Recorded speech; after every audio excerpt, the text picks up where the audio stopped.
अमावस्या म्हटलं की भूत प्रेत यासाठी बांधली जाते। बरेचदा अमावस्येला अशुभही म्हटलं जातं। मात्र याच अमावस्येला मराठवाड्यात मोठ्या प्रमाणात सण साजरा केला जातो।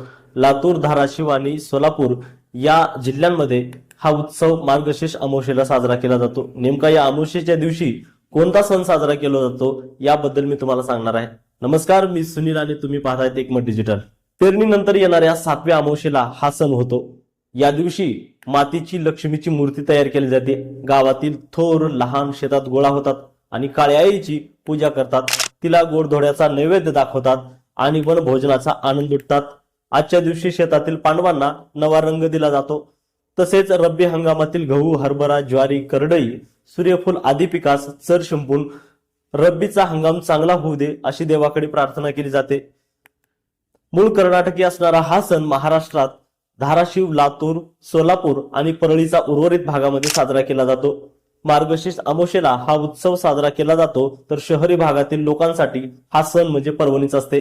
आजच्या दिवशी प्रत्येक शेतात ज्वारीच्या कडब्याच्या पेंड्यांची कोप करून भक्तिभावाने पूजा केली जाते। आणखी एक परंपरा म्हणजे शेतकऱ्यांचे आलेल्या पिकातील केवळ 2.5 मूठ धान्य कापावे आणि शेताच्या ईशान्य कोपऱ्यात गंध, फुले, धूप, नैवेद्य यांनी धान्याची पूजा करून मगच धान्य कापावे असे एक रिवाज चालत आलेला आहे। याच दिवशी एका रंगवलेल्या माठामध्ये आंबील भरून त्याचा गावातील ग्रामदेवतेस नैवेद्य दाखवून शेतातील कोपीवर आणले जाते। ज्वारी, बाजरीचे उंडे, आंबट भात, सर्व भाज्यापासून तयार केलेली भजी, खीर, आंबील असे एक ना एक अनेक पदार्थ नैवेद्य म्हणून केले जातात। मराठवाड्यातील लातूर, धाराशिव यांचा भौगोलिक आणि सांस्कृतिक ऐतिहासिक बाज एकसारखाच असल्याच्या अनेक खुणा जागोजागी दिसतात। या जिल्ह्यात केवळ वेळामोशाच साजरी करण्याची शेकडो वर्षापासूनची परंपरा मराठवाड्यात आजही पाळली जाते।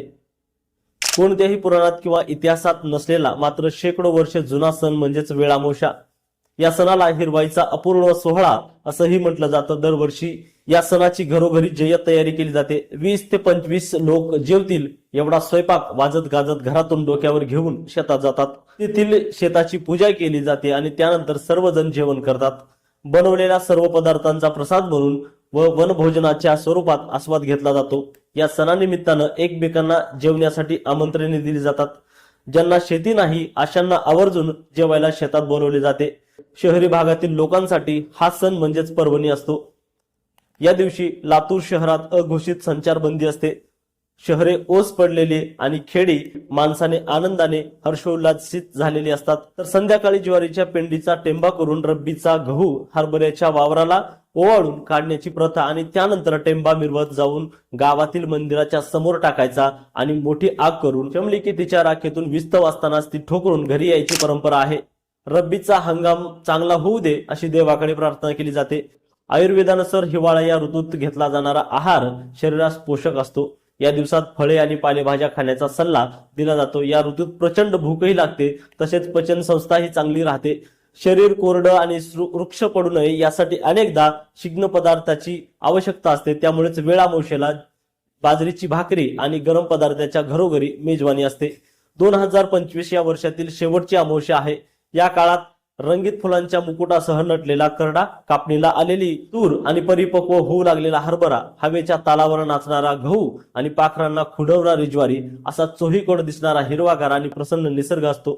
अशा वातावरणात ऊन, वारा, पाऊस या निसर्ग शक्तींसमोर नतमस्तक होऊन केलेली पूजा म्हणजेच शेतकरी आणि निसर्गाची शतकानुशतके चालत आलेली भागीदारीच दर्शवते। वेळामोशा हिवाळ्यात ही साजरी केली जाते। मराठवाड्यातील या अनोख्या सणाबद्दल तुम्हाला काय वाटतं आम्हाला कमेंट करून सांगा आणि व्हिडिओ आवडल्यास आमच्या चॅनलला सबस्क्राईब करा।